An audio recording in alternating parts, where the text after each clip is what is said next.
He only wanted answers, but found two small miracles that changed everything. Prepare for a twist his heart, and yours, never expected. If you enjoy stories like this, be sure to subscribe to this channel. We post every day. Continuing. The warm London wind carried the scent of concrete and ambition when Rachel Miller first stepped into the Aldridge Development's office. It was January 2019, and she had just graduated in architecture from the University of London, carrying in her bag a portfolio full of dreams about sustainable construction and projects that could transform people's relationship with urban spaces. The invitation to participate in the competition for the company's new residential complex had arrived as an unexpected gift. At 24, Rachel knew she was competing with renowned firms, but her proposal to integrate green technology with accessible design had caught the eye of someone important within the corporation. She didn't imagine that someone was Gabriel Henry Aldridge, the 32-year-old heir who commanded the destiny of the country's largest real estate conglomerate.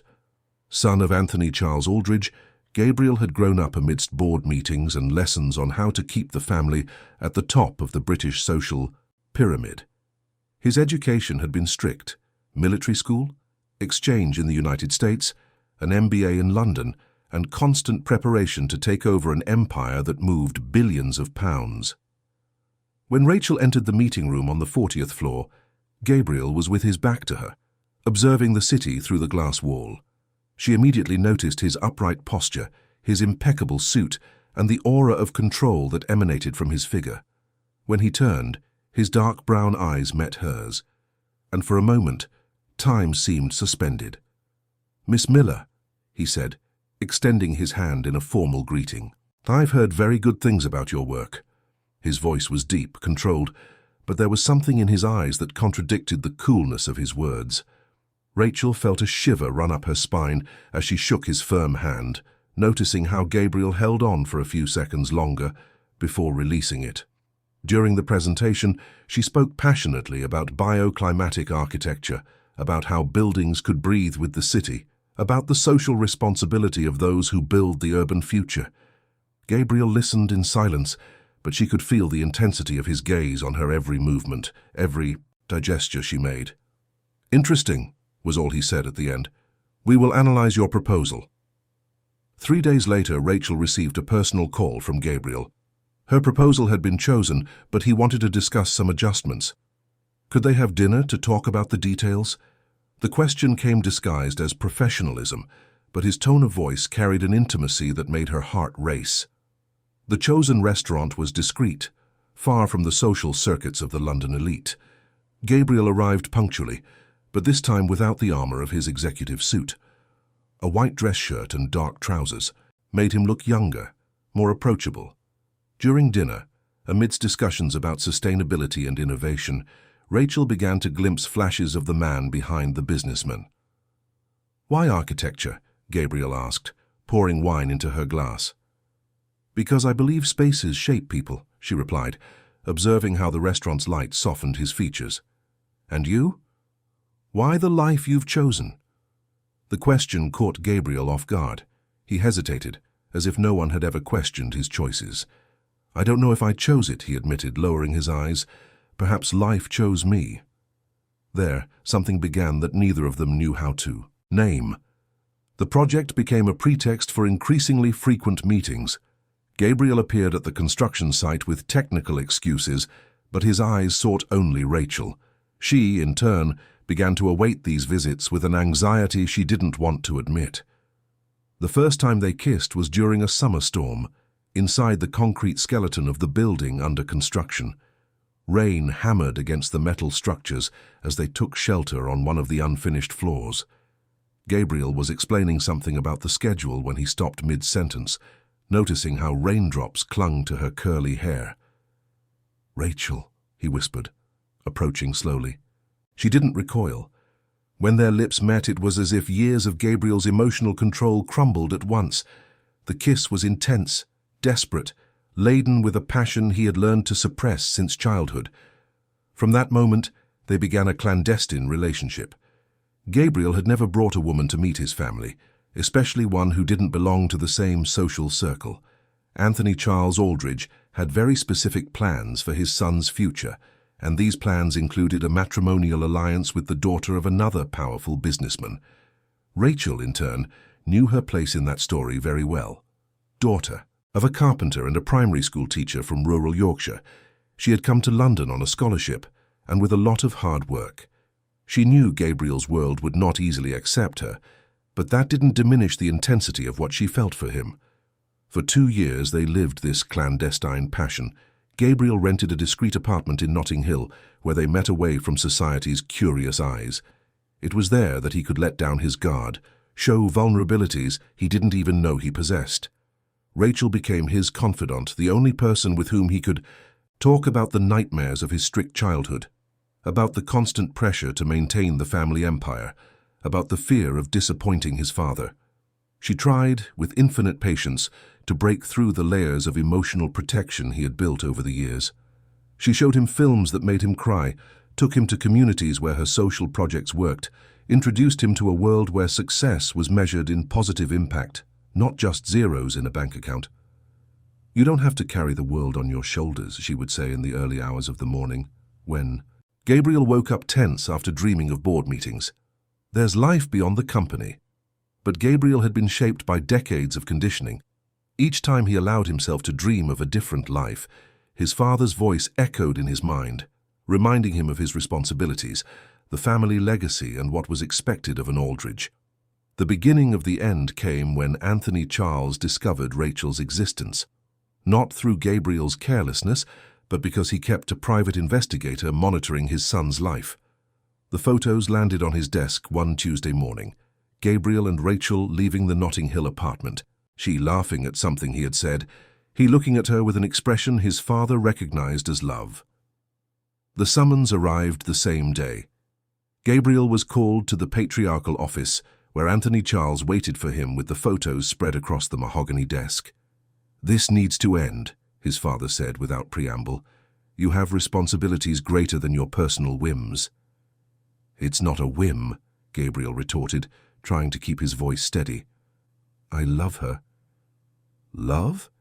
Anthony Charles laughed, a sound devoid of any warmth. "Do you think you can build an empire based on feelings? This woman doesn't belong in our world, Gabriel. She never will." The argument lasted for hours. His father played hard cards, emotional blackmail, threats of disinheriting his son, promises to destroy Rachel's career. Gabriel left that meeting devastated, torn between the love he felt and the guilt of disappointing expectations that had accompanied him since birth. In the following weeks, he became distant, conflicted. Rachel noticed the change, but attributed it to work stress.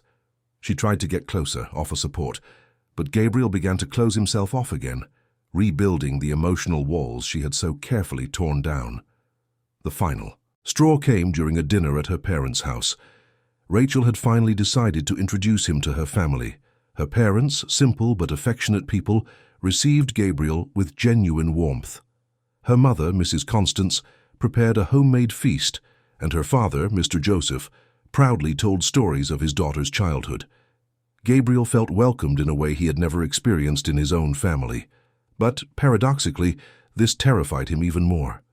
He realized how much Rachel was investing in that relationship, how much she dreamed of a future together, and this made him feel even more cowardly for not being able to offer her the same certainties. On the way back to London, Rachel spoke animatedly about how much her parents had liked him.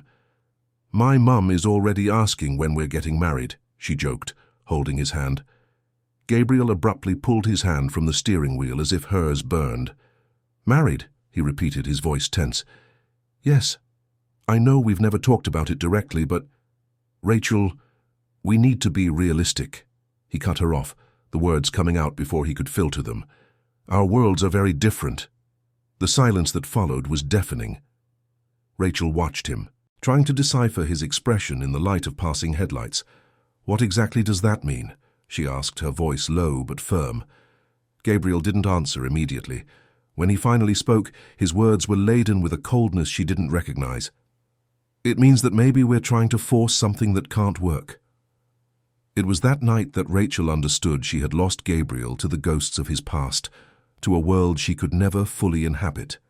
In the following days, she tried to talk, tried to reach him one last time, but he had become again the cold executive she had met at their first meeting. The decision to leave was not made out of anger, but out of self-respect. Rachel realized that she couldn't save someone who didn't want to be saved, that she couldn't fight alone for a relationship that required the commitment of both. One March morning, she left a letter on his office desk. A few lines, a drama-free farewell, a thank you for the moments shared, and a sincere wish for happiness. She didn't mention in the letter that 2 weeks earlier, she had discovered she was pregnant. Gabriel found the letter at the end of the day, after a meeting that extended beyond working hours. He read it 3 times before fully understanding what it meant. He rushed to the Notting Hill apartment, but found only furniture covered with sheets and a silence that echoed like a scream. Rachel had returned to Yorkshire, to her parents' home, carrying with her a secret that would change their lives forever. During the bus trip, with one hand on her still imperceptible belly, she made the most difficult decision of her life. She would raise that child alone, far from the world of contradictions she had left behind. 8 months passed like a grey haze in Gabriel's life. He immersed himself in work with an intensity that worried even Anthony Charles. He closed multi-million-pound deals, expanded the company into new markets, becoming the perfect heir his father had always dreamed of. But the nights were long and empty, filled only by the echo of a laugh he couldn't forget. It was one November dawn that everything changed. Gabriel woke up startled by the insistent ringing of the telephone, a sound that cut through the silence of his apartment like a blade. It was 3:15 in the morning when he answered, expecting some company emergency. "Gabriel?" The voice on the other end was Mark's, a former university colleague who had become a doctor. "I need to talk to you about Rachel Miller." The name hit Gabriel like a punch to the stomach. For 8 months he had trained his mind not to pronounce it, not to remember her smile, not to miss the scent of her hair on his pillow. "What about Rachel?" he asked, trying to keep his voice neutral but feeling his heart pound. "She was admitted to the hospital here in York a few hours ago. Complications during childbirth. Gabriel, she had twins." The following words were lost in a fog. Gabriel heard fragments: premature birth, stable condition, but it was a close call. He hung up the phone with trembling hands and without a second thought called his private helicopter pilot. The journey from London to York had never seemed so long. Gabriel spent the entire trip trying to process the information. Twins. Rachel had had twins. The math was too simple to ignore. 8 months since she left premature birth. The possibility that those babies were his children made his chest tighten in a way he couldn't control. The Yorkshire General Hospital was silent in the early morning when Gabriel arrived, still wearing his sleepwear under a coat. Mark met him in the lobby, his face grave but trying to convey calm. "She's fine," he said before Gabriel could ask. "It was difficult, but she and the babies are stable." "Are they—" Gabriel swallowed hard. "Are they my children?" Mark watched him for a moment before answering. "I think that's a conversation you need to have with her." The corridor to her room seemed infinite. Gabriel felt his legs tremble, his heart beating erratically. He stopped before door 412, his hand hesitating on the doorknob. 8 months. 8 months without seeing her, without hearing her voice, without knowing how she was. And now, when he pushed the door open slowly, he found her awake. Rachel was sitting in the hospital bed, pale, her curly hair tied in a messy bun, but conscious. In her arms, 2 small bundles wrapped in blue blankets. Twins. Upon seeing him, she showed no surprise. She just looked at him with a mixture of tiredness and determination. "They're yours," she said without preamble, her voice hoarse but firm. "Gabriel, these are your sons." Gabriel stood paralyzed at the door, his eyes going from the babies to her face. Even exhausted after childbirth, Rachel maintained that strength he had always admired. The babies were small, fragile, but perfectly formed. One of them opened his eyes, dark brown like his own. "Why?" Gabriel tried to speak, but the words tangled in his throat. "Why didn't you tell me?" Rachel's gaze hardened slightly. "I did tell you," she said, pointing with her chin to a chair beside the bed. "Sit down. We have a lot to talk about." Gabriel approached slowly, as if the babies were something magical that might disappear if he moved abruptly. He sat in the chair, unable to tear his eyes from the tiny faces. "I found out I was pregnant 2 weeks before I left," Rachel began. "I was in shock. I didn't know how to tell you, especially after all that tension between us." She paused, adjusting one of the babies in her arms. "A few days after arriving home, I wrote a letter. I told you about the pregnancy, about my plans to stay here in Yorkshire to raise the child. I said you could be involved if you wanted, but that I would understand if you chose not to." Gabriel frowned, confused. "What letter? I never received any letter." "I delivered it personally to your office," Rachel said, her voice taking on a harder tone. "I left it with your secretary, Mrs. Maureen. She promised she would put it directly on your desk." "Rachel, I swear I never—" 2 weeks later," she continued, cutting him off, "I received an email, from your corporate email, a cold, impersonal message saying you didn't want any involvement with a possible pregnancy, that I should move on with my life and not try to contact you again." Gabriel stood up abruptly, his heart racing for completely different reasons now. "That's impossible. I never wrote a message like that. I didn't even know you were pregnant." "I have the message saved," Rachel said, observing his reaction. "I can show you." She picked up her phone from the table beside the bed and, with a few taps, opened the email. Gabriel read the message twice, his face contorting with anger and horror at each word. The language was cold, corporate, totally different from how he would speak to her. "This wasn't written by me," he said, his voice low but filled with conviction. "Rachel, you have to believe me. I would never write something like that." She studied him for a long moment, trying to decipher the truth in his eyes. "Then who wrote it?" Gabriel ran his hands through his hair, his mind racing, trying to connect the dots. Who would have access to his email? Who would benefit from Rachel's removal from his life? "I need to go," he said suddenly, "but I'll be back. I promise I'll find out what happened." "Gabriel—" He leaned over the bed, his eyes fixed on hers. "What are their names?" Rachel hesitated for a moment. "Michael and Raphael. Michael for my grandparents, Raphael for you." The revelation hit Gabriel like a wave. She had given his name to one of their sons, even believing he had rejected them. Impulsively, he reached out and delicately touched Raphael's face, the baby who carried his name. The skin was soft and warm, and for the first time in 8 months, Gabriel felt something beyond the emptiness that had become his life. "I'll find out the truth," he repeated, "and I'll be back." The journey back to London was a whirlwind of conflicting emotions. Gabriel alternated between the rage of having missed the first months of his sons' lives and the determination to discover who had sabotaged his relationship with Rachel. He arrived home as the sun began to rise over the city, but instead of sleeping, he went directly to his home office. He opened his laptop and began to search his email history, looking for the message Rachel had received. He found nothing. No trace of the message in his sent box, no draft, nothing. This only confirmed his suspicion. Someone else had sent that email. Gabriel called the company's IT department, demanding a full report of all access to his corporate email over the past 12 months. The answer arrived in a few hours. There had been 2 unauthorized device accesses in March and April. One of them came from Anthony Charles Aldridge's office. The revelation was like a dagger. Gabriel sat heavily in the chair, his eyes fixed on the computer screen. His own father had intercepted Rachel's letter and sent a reply in his name. He had manipulated the situation to drive away the woman Gabriel loved and the grandchildren he didn't even know existed. The confrontation happened that same afternoon. Gabriel entered his father's office without knocking, throwing the IT report onto the mahogany desk. "Explain this," he said, his voice dangerously low. Anthony Charles didn't even feign surprise. He glanced at the document quickly and then leaned back in his leather chair, his hands clasped over his chest. "I did what was necessary to protect you and our family." "Protect?"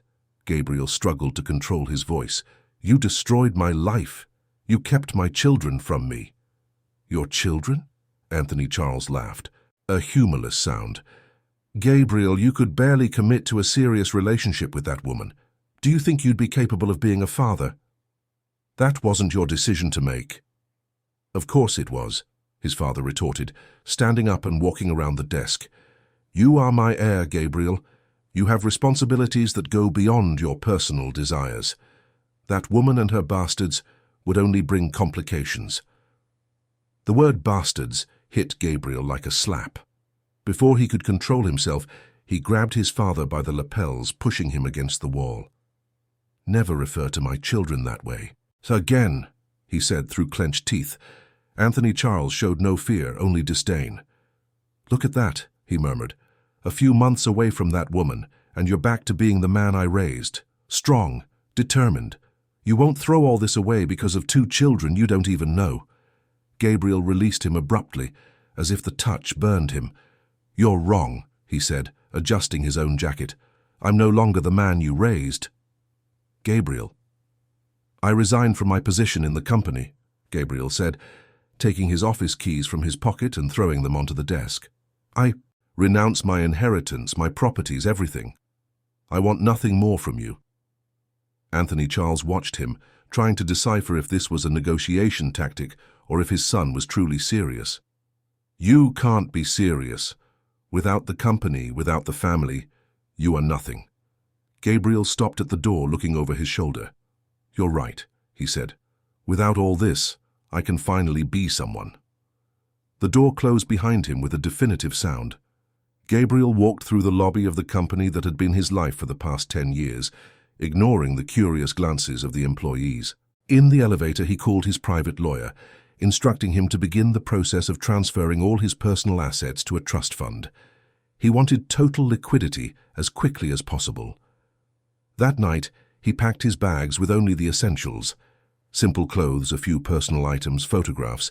He left behind the tailored suits, the expensive watches, the status symbols that had defined his identity for so long. Before leaving for York, Gabriel stopped at the Notting Hill apartment where he had lived the best moments with Rachel. The place was exactly as she had left it, clean, organized, but empty of life.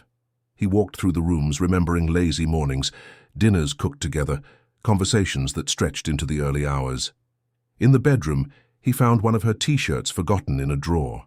He brought it to his face, smelling the familiar scent that still lingered in the fabric. It was then that he made his final decision. He wouldn't just go back to meet his children. He would go back to rebuild everything he had lost through cowardice. The next morning, Gabriel was once again at the hospital in York, but this time not as the heir to an empire. He was just a man who had lost everything and was trying to find his way back home. The apartment Gabriel rented was just 3 blocks from Rachel's house in the Harrogate neighborhood of York. It was simple, with 2 bedrooms, a small living room, and a kitchen he wasn't sure he'd know how to use. So different from the spacious, luxurious places he was used to, but he was there by choice, trying to build a new life from scratch. Rachel received him cautiously when he appeared at her door one December morning, carrying only a travel bag. I've come to stay, he said without preamble. I want to get to know my sons. I want to be part of their lives. And yours, if you'll allow it. She watched him for a long moment, arms crossed, assessing the sincerity behind his words. Gabriel, you've given up a fortune, left London, argued with your family. How can I be sure this isn't just an impulse, that you won't wake up tomorrow regretting it? I can't give you that guarantee, he replied, raw honesty in his voice. I can only show you day after day that I won't leave again. Rachel sighed, looking back to where Michael and Raphael slept in their cribs. They have a routine, she finally said.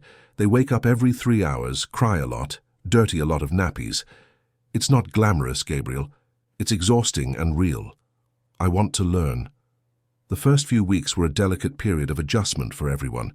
Gabriel appeared every morning at Rachel's house, willing to help with whatever was needed. At first, he was clumsy with the babies. His large hands seemed disproportionate for carrying such small, fragile bodies. But there was a determination in him that Rachel couldn't ignore. Hold him like this, she taught, positioning Michael in his arms. Support his head. Yes, perfect. Gabriel looked at his son with an expression of reverence and terror mixed. Michael gazed up at him with his dark brown eyes, so similar to his father's, and Gabriel felt his heart clench every time. "He looks like me," he murmured, delicately touching the baby's cheek. "And Raphael looks like me," Rachel said, picking up the other baby who had woken. "Look at those curls." Indeed, Raphael had been born with a head of dark, curly hair. That resembled his mother's, while Michael had more defined features that mirrored his paternal lineage. The nights were the most difficult. Gabriel insisted on staying to help with the midnight feeds, even when Rachel protested that he didn't need to.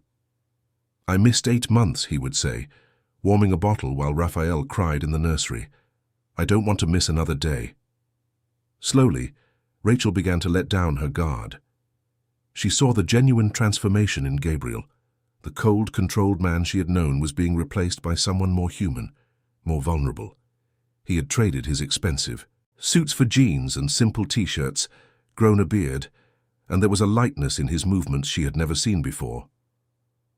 "How are you supporting yourself?" she asked one afternoon as they watched the babies sleeping in the living room. Gabriel smiled, an expression that was becoming more frequent. "I sold some personal investments. I have enough to live simply for quite a while, and I'm thinking of starting something new." "What?" "Ecotourism," he said, surprising her. "Remember when you talked about sustainability? I started researching, and Yorkshire has incredible potential for responsible tourism. I thought of starting small, maybe with hiking trails in the Yorkshire Dales." Rachel looked at him with genuine surprise. The Gabriel she had known would never have considered a small, artisanal business. She was seeing a version of him emerge before her eyes that she had always known existed, but which he had never allowed to surface. It was during the 3rd month of their new routine that Isabella Foster appeared. Rachel was bathing Michael when the doorbell rang. Gabriel went to answer, and she heard voices in the living room. A feminine, elegant, educated voice. When she finished with Michael, she found Gabriel talking to a stunning blonde woman, dressed in an expensive suit that screamed London High Society. "Rachel," Gabriel said, visibly uncomfortable, "this is Isabella Foster. Isabella, this is Rachel, and these are my sons, Michael and Raphael." Isabella extended a perfectly manicured hand, her smile polite but calculating. "Pleasure to meet you," she said, her eyes quickly assessing the simple house, Rachel's casual clothes, the baby toys scattered on the sofa. "Gabriel has spoken a lot about you all." "He has?" Rachel asked, looking at Gabriel. "Isabella is Albert Foster's daughter, from the communications group," Gabriel explained, clearly ill, at ease. "Our parents had arrangements." The word arrangements hung in the air like a dark cloud. Rachel immediately understood the situation. This was the woman Gabriel's father had chosen for him, the perfect heiress, the ideal matrimonial alliance, everything she could never be. "I came here because I was worried," Isabella said, delicately sitting on the sofa. "Gabriel, you disappeared from London. No one knew where you were. Your father is very upset." Gabriel positioned himself beside Rachel, a protective hand on her shoulder. "My father knows exactly where I am and why." "Yes, he told me about the situation," Isabella said, her eyes briefly moving to the babies before returning to Gabriel. "But you don't have to do this alone. I have resources.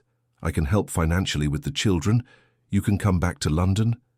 "They're not the children," Gabriel cut her off, his voice taking on a steely tone. "They are my sons, and I don't need financial help." Isabella persisted for a few more minutes, talking about social responsibilities, about how Gabriel was throwing away a brilliant future, about how the Aldridge family needed him. Throughout the conversation, Rachel remained silent, holding Raphael in her lap and observing the interaction. When Isabella finally said goodbye, promising to return soon to talk things over better, Rachel waited until she heard the sound of the car driving away before turning to Gabriel. "She's beautiful," she said, trying to keep her voice neutral. "Rachel. And clearly educated, well-placed socially. From your world." Gabriel approached her, his hands outstretched. "That's not what I want." But it's what was always expected of you, wasn't it? Rachel adjusted Raphael in her lap, avoiding his gaze. Marriage of convenience, alliance between powerful families. I understand the appeal. You understand, even after everything we've been through. I understand that sometimes we go back to what's familiar, even when it's not what we want, she said, finally looking at him. You grew up in that world, Gabriel. You might be here now, playing at a simple life, but playing. Gabriel took a step back as if slapped. You think I'm playing? I don't know what to think, Rachel admitted. 3 months ago you didn't even know you had children. Now you show up here saying you want to change everything, but your whole life was built around expectations that don't include people like me. The ensuing argument was intense, laden with insecurities they both carried. Rachel exposed her fears of not being enough, of being just a phase in his life. Gabriel tried to explain that his transformation was real, that he had found something in York that he never had in London. Peace. I'm not afraid to love you, she finally said, tears in her eyes. I'm afraid to depend on you. The words hit Gabriel in the chest. He understood, at that moment, that it wasn't enough just to be present. He needed to prove that his change was permanent, that the man he was becoming was stronger than the past he had left behind. In the following weeks, Isabella returned twice more. On one occasion, she brought expensive gifts for the babies, designer clothes, imported toys, things that contrasted with the simplicity Rachel had chosen for her sons. On another, she appeared with concrete proposals. Gabriel could return to London with his sons and Rachel. She would help establish his ex-girlfriend in a good job, ensure the children had the best schools. It's a generous offer, Rachel said when they were alone after Isabella's departure. She clearly cares about you. And you? Do you care about me? Gabriel asked. Rachel took a long time to answer, watching Michael trying to hold a rattle with his tiny hands. I do care, she admitted. That's why I'm scared. When I care too much, I tend to lose myself in the process. Gabriel knelt beside her on the rug where they were playing with the babies.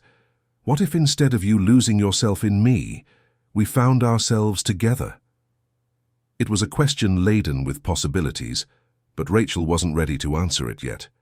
The trust that had existed between them had been broken, not by malice but by circumstances and manipulations. Rebuilding it would be a slow process. Gabriel understood this and adapted to her pace. He continued to show up every day, helping with the babies, doing groceries, cooking when she was too exhausted. He never pushed for more intimacy than she was willing to offer, but his presence was constant and reliable. It was during a particularly difficult night, when Raphael had a fever and Michael wouldn't stop crying, that Rachel finally let Gabriel stay the night. He slept on the living room sofa but woke up with every cry from the babies, getting up to help without her needing to ask. In the morning she found him in the kitchen making coffee, Raphael in his arms, humming a tune she didn't recognize. Where did you learn that song? She asked. Gabriel smiled, slightly embarrassed. I made it up. I found out they like it when I sing. Rachel observed the scene, Gabriel barefoot, in a crumpled t-shirt, his hair messy, singing to his son, and felt something stir within her chest.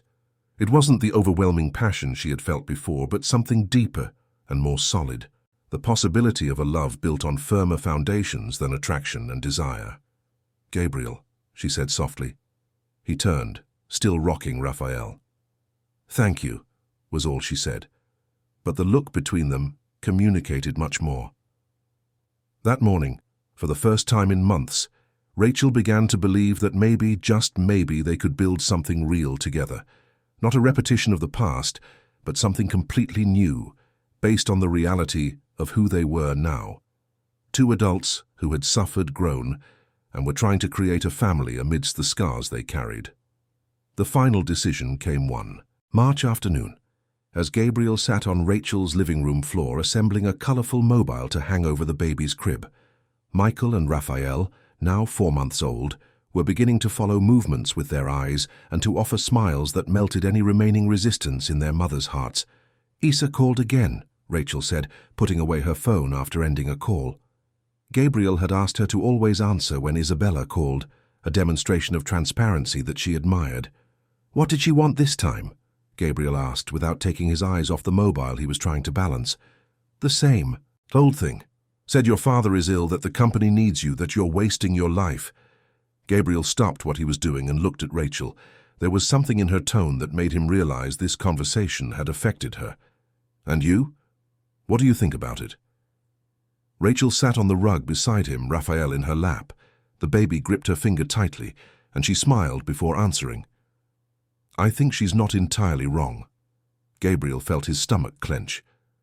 What do you mean? You gave up everything for us, Gabriel. A fortune, your family, your career. What if one day you regret it? What if you look back and feel you missed opportunities because of us? Gabriel put the mobile aside and turned completely to her. Rachel, you don't understand. I didn't give up anything. I found everything. But no, he interrupted, taking her free hand. Listen, I spent 32 years of my life being what others expected me to be, making choices based on what was appropriate or expected. Do you know when I first truly felt alive? She shook her head negatively. It was when I met you, and do you know when the second time was? When I held Michael for the first time. Rachel, I didn't lose anything. I found myself. The words came out with a conviction that brought tears to her eyes. Gabriel, I want to show you something, he said, getting up and picking up a folder from the table. I've spent the last few weeks working on this. Inside the folder was a complete business plan. Dale's Paths, Sustainable Tourism, was written on the cover. Gabriel opened the first page, revealing stunning photographs of the Yorkshire Dales trail maps and designs for small eco-lodges. I sold my remaining shares in Aldridge Developments, he explained. With the money I can start small, some guided hikes, partnerships with local communities, responsible tourism. It won't make me rich, but it will make me happy. Rachel leafed through the material, impressed by the level of detail and research. You really thought of everything. I thought of us, he corrected, of a life we can build together, without external pressures, without others' expectations. Just the three of us, or rather the four of us. She looked at him confused. The four of us? Gabriel moved closer, his eyes shining. You, me, Michael and Raphael, a real family. It was the first time he had used the word family to refer to them. Rachel felt her heart quicken. Gabriel, are you sure? Because if we're going to do this, if we're going to try again, it has to be for real. I can't go through another separation, and the boys don't deserve instability. Gabriel leaned in and kissed her forehead, a tender gesture that had no romantic connotation, but was laden with promise. I am absolutely sure. But I want you to be too. I won't pressure you. I won't rush anything. When you're ready for me to be more than just the father of your children, you let me know. It was that night that Rachel made the decision that would change everything. After putting the babies to sleep, she found Gabriel packing his things to return to his apartment. Gabriel, she called softly. Yes? Do you want to stay? He stopped packing, his hands suspended over his backpack. Stay how? Stay. Live here. With me. With us. Gabriel turned slowly, as if afraid he had misunderstood. Are you sure? I am, she replied, and for the first time in months, her voice was free of hesitation. I want to try. I want to build this family. The smile that spread across Gabriel's face was like the sun rising. He enveloped her in his arms, and she allowed herself to melt into the embrace, feeling for the first time that she was truly home again. The weeks that followed were a period of adaptation and discovery. Gabriel moved his few belongings into the guest room of the house, but gradually occupied spaces that were naturally his clothes mixed with hers on the clothesline, his tourism books on the living room shelf, his guitar leaning in the corner of the room, a hobby Rachel discovered he had resumed. The domestic routine established itself organically. Gabriel took over the midnight feeds, allowing Rachel to sleep for longer periods. She cooked. She discovered he was a terrible cook, but an excellent assistant, while he took care of the baby's baths. On weekends, they explored York with the strollers, discovering parks, markets, child-friendly cafes.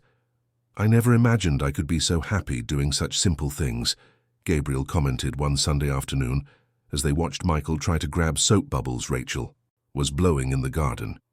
"It's because now you're living your life, not the life they planned for you," she replied, smiling as she watched Raphael try to imitate his brother.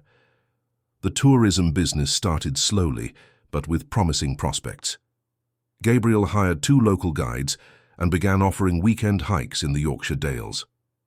His business experience, applied in a more human and sustainable way, proved valuable. In a few months, Dales Paths had a small but loyal clientele. Rachel, in turn, resumed her work as an architect, but now focusing exclusively on sustainable residential projects. She worked from home most of the time, which allowed her to care for the boys while Gabriel was on the trails. It was one June evening when the babies finally slept through the night and they could have adult conversations without interruption, that Rachel realized how completely Gabriel had changed. "Remember when you couldn't relax?" she said, watching him play the guitar softly in the living room. "Always tense, always thinking about work."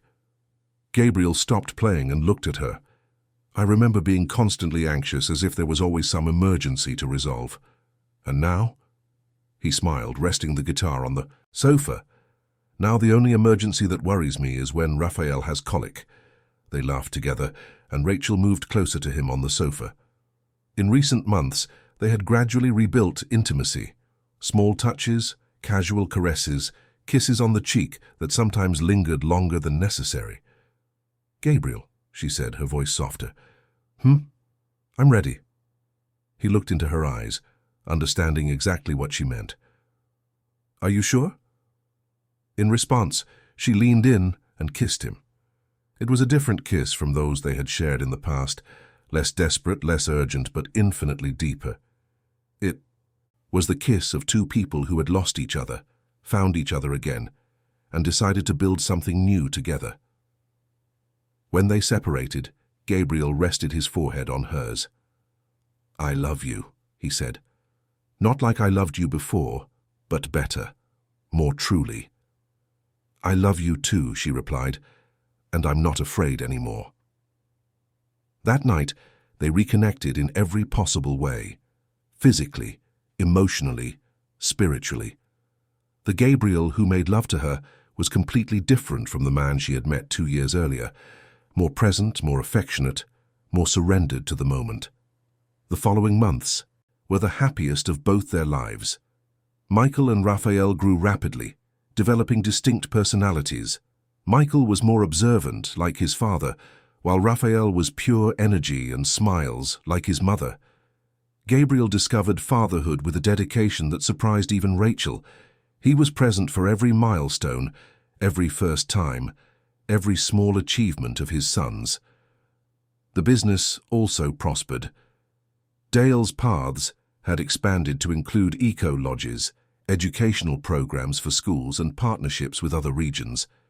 Gabriel had found his true calling, combining his business acumen with his newfound passion for nature. Rachel, in turn, had been hired to design a sustainable housing complex for low-income families, a project that combined her technical expertise with her desire for social impact. "We're building a good life," Gabriel said one afternoon as they watched the boys play in the garden. At 8 months, they were already sitting up on their own and exploring everything with curiosity. "We are," Rachel agreed, resting her head on his shoulder. "A real life." It was early December when the peace they had built was shaken for the first time. A journalist from The Guardian had discovered Gabriel's story, the billionaire heir who had abandoned everything for love. The article, titled "The Tycoon Who Chose Love," appeared in the Christmas edition and immediately went viral. "How did they find out?" Rachel asked, reading the magazine with a mixture of fascination and horror. There were photos of them at the local market, of her carrying Raphael, of Gabriel pushing the stroller with Michael. "Someone must have leaked the information," Gabriel said, also concerned. "Probably someone from the company, or your family." Gabriel nodded gravely. The article was not malicious. On the contrary, it painted him as a romantic who had chosen true love over money. But the exposure meant that the quiet life they had built in York was about to change drastically. And indeed, in the days that followed, Other media outlets began to seek them out. Newspapers, magazines, TV shows wanted the love story of the year. Photographers appeared out of nowhere when they went out with the babies. "This will pass," Gabriel said, trying to reassure Rachel, who was visibly uncomfortable with the attention. "We'll stick to our routine, not give interviews, and in a few weeks they'll be interested in something else." But Gabriel was wrong. The story had touched a nerve in British society.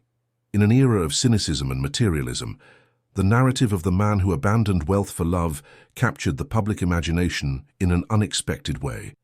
And it was precisely this exposure that brought back the most unexpected figure in their lives, Anthony Charles Aldridge. The doorbell rang one January morning as Gabriel was in the garden setting up an inflatable pool for Michael and Raphael, who were already turning one and beginning to take their first wobbly steps. Rachel went to answer, expecting to find another curious journalist or photographer, but froze when she saw who was at the door. Anthony Charles Aldridge seemed to have aged a decade in the past year. The imposing, controlling man she had briefly known was there, stooped, with grayer hair and deep lines around his eyes. He wore simple clothes, a polo shirt and cotton trousers, so different from the tailored suits that were his trademark. "Mrs. Miller," he said, his voice softer than she remembered. "Could I speak with my son?" Rachel hesitated, her hand still on the doorknob. After the confrontation the previous year, Gabriel had made it clear he no longer wanted contact with his father, but there was something in the elderly man's posture that made her reconsider. "He's in the garden," she finally said, opening the door. "But Mr. Aldridge, he may not want to speak with you." "I understand," Anthony Charles replied, "but I need to try." Gabriel looked up when he heard approaching footsteps, and his face hardened when he saw his father. Raphael was in his arms, trying to reach the garden hose, while Michael played with buckets of water on the ground. "What do you want here?" Gabriel asked, his voice cold but controlled. Anthony Charles stopped a few meters away, his eyes immediately seeking out his grandchildren. For the first time in his life, Gabriel saw tears forming in the patriarch's eyes. "I want to meet my grandchildren," the older man said, his voice trembling, "and to ask my son's forgiveness." Gabriel remained silent, adjusting Raphael in his lap. The baby looked curiously at the unknown man, oblivious to the tension in the air. "Forgiveness?" Gabriel repeated. "You destroyed my life, kept my children from me in their first months of life, manipulated the situation cruelly, and now you want forgiveness?" "Yes, Anthony," Charles said simply, "because I understood that I was wrong, completely wrong." Rachel watched the scene from the kitchen door, ready to intervene if necessary. She knew Gabriel well enough to see the internal struggle he was waging, between justified anger and curiosity about what might have brought his father there. "What happened for this sudden change of perspective?" Gabriel asked, sitting on the edge of the inflatable pool, keeping Raphael safe in his lap. Anthony Charles took a deep breath before answering. "Your mother left me." Gabriel looked at him in surprise. His parents had been married for 40 years, a marriage of convenience that had turned into a business partnership, but never true love. "Why?" "Because she read the article about you in the magazine," his father said. "She read about what you had managed to build, about your happiness, about these boys. And she told me that for the first time in her life she was proud of the son we raised." The wind rustled the leaves in the small garden as Anthony Charles continued. "She told me that I had spent my entire life trying to control you, to mold you in my image, and that the only thing I achieved was almost destroying your chance to be truly happy." She packed her things and went to live with her sister in Portugal. Gabriel processed the information in silence. Michael had approached his grandfather's legs, trying to climb his trousers with his wet little hands. "And the company?" Gabriel asked. "It's being managed by a board of directors," Anthony Charles replied, crouching slowly to be at Michael's height. "I stepped away. I realized I built an empire but lost my family in the process." Michael wasn't afraid of strangers. He extended his arms to his grandfather, who picked him up carefully as if holding something extremely fragile and precious. "They looked like you when you were a baby," Anthony Charles said, his voice choked. Gabriel watched his father holding Michael, seeing something he had never seen before, genuine vulnerability. The man who had always been a fortress of control and power was there, humanized by age and regrets. Rachel approached slowly, assessing the situation. "Mr. Aldridge," she said, her voice firm but not hostile. "If you're going to be in my sons' lives, you need to understand that we are a family now. Gabriel, the boys and I. That is non-negotiable."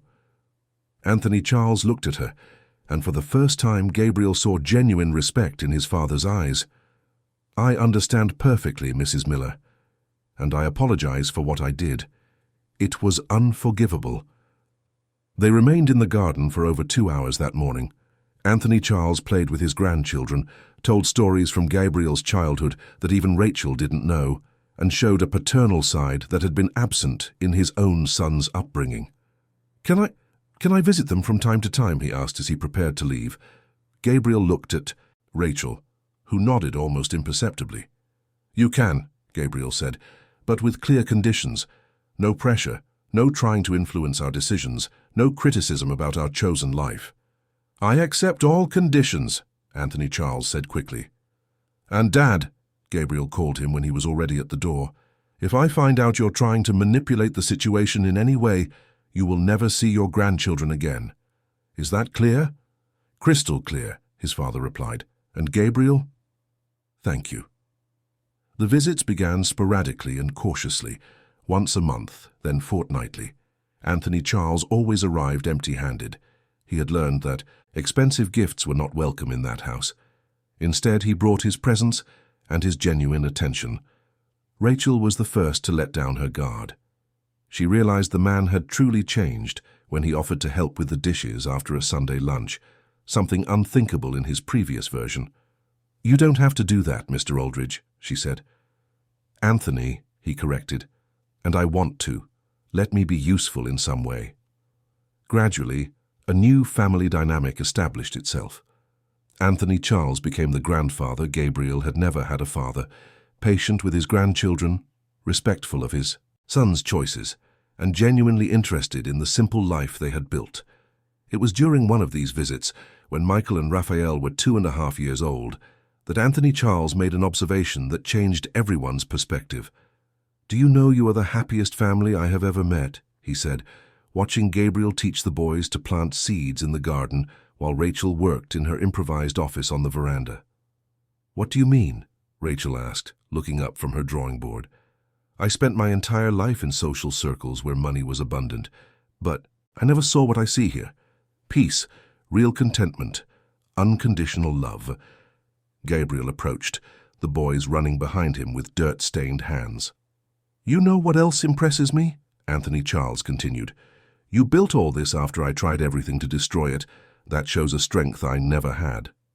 That afternoon, as the children napped and the adults talked on the veranda, Anthony Charles made an unexpected request. "I'd like to invest in your tourism business," he said. Gabriel stiffened immediately. "Dad." "Not as an attempt to control," Anthony Charles interrupted. "As a silent investment. You have a brilliant idea. It's growing organically, but it could grow more if it had more capital. Without my interference, without participation in decisions. Just money." Gabriel and Rachel exchanged glances. The business really was growing beyond its current capacity. There was a waiting list for the trails and requests to expand to other regions of Yorkshire. "I'll think about it," Gabriel finally said. In the weeks that followed, they discussed the proposal exhaustively. Rachel, surprisingly, was in favor of the idea. "He's changed, Gabriel," she said, "and it would be a way for him to compensate for what he did, helping to build the future of his own grandchildren." Gabriel eventually accepted the investment, but with a contract that guaranteed total operational autonomy. With the additional capital, Dale's Paths expanded to include eco-lodges, educational programs for schools, and partnerships with other counties. In 2 years, it had become a national reference in sustainable tourism. Time passed with the speed of happy days. Michael and Raphael grew up as typical brothers, competitive but inseparable, each developing their own interests. Michael inherited Gabriel's love for nature and spent hours observing insects and collecting stones. Raphael had Rachel's artistic creativity and loved to draw and build things with blocks. Gabriel and Rachel married in a simple ceremony when the boys turned 4. It was a small party in the garden of their home, with Rachel's parents, Anthony Charles, a few close friends, and the staff of Dale's Paths. Michael and Raphael were the page boys, stumbling along the way and making everyone laugh. "Do you promise to love me even when I leave dirty socks on the floor?" Gabriel joked during his vows. "I promise to love you especially because of the dirty socks on the floor," Rachel replied, drawing laughter from the small audience. One autumn morning, 5 years after that first visit from Anthony Charles, Gabriel was in the kitchen making coffee when he felt small arms wrap around his legs. "Daddy, are we going on the trail today?" Michael asked, already dressed and ready for adventure. "Only if your mum and Raphael want to come along," Gabriel replied, ruffling his son's hair. "I do," Raphael shouted from the living room, where he was building something complicated with Lego bricks. Rachel appeared in the kitchen, still in her nightgown, her hair messy from sleep. "Did someone say trail?" she asked, hugging Gabriel. From behind. "The boys want to climb the Dales today," he said, turning to kiss her lightly. "What do you think?" "I think that's a perfect plan." As they prepared their backpack for the outing, Gabriel paused for a moment to observe the scene around him. Michael helped Rachel pack sandwiches. Raphael had convinced his grandfather, Anthony Charles, who had slept in the guest room after a visit, to come along, and everyone was laughing at some joke he hadn't heard. "What are you thinking about?" Rachel asked, noticing his contemplative expression. Gabriel smiled, picking up the already packed backpack. "I was thinking that all the pain brought us here, and here is the best place I've ever been." Rachel approached him, standing on tiptoes to kiss his face. "You know what the most incredible part is," she said. "It wasn't the lost letter that almost destroyed our lives. It was what we managed to rebuild after it." Gabriel hugged her, feeling the profound truth of those words. They had learned that love was not just a feeling, but a daily choice. The choice to forgive, to start over, to build something solid on the rubble of what had been lost. "Daddy, Mummy, let's go!" Raphael shouted from the door, already with his backpack on and the energy of a 5-year-old. "We're coming," they replied together, taking each other's hands and walking towards what had become their life, real, imperfect, and absolutely perfect in its simplicity. That afternoon, as they walked along the Yorkshire Dales Trail, Michael running ahead with Anthony Charles, Raphael collecting interesting leaves, Gabriel looked at Rachel beside him and understood that he had found something no fortune could buy, the peace of being exactly where he should be, with the people he had chosen to love. The story of the tycoon who chose love had become an urban legend, told and retold in magazines and television programs. But for Gabriel, Rachel, Michael, and Raphael, it wasn't a story. It was simply their life, lived one day at a time, with the awareness that they had found something rare and precious, a true family, built on foundations of forgiveness, growth, and unconditional love. And there, in that simple house in York, surrounded by their children, by work projects, by the visits of the repentant grandfather, and by plans for the future, they understood that they had achieved the only wealth that truly mattered, the happiness of being home.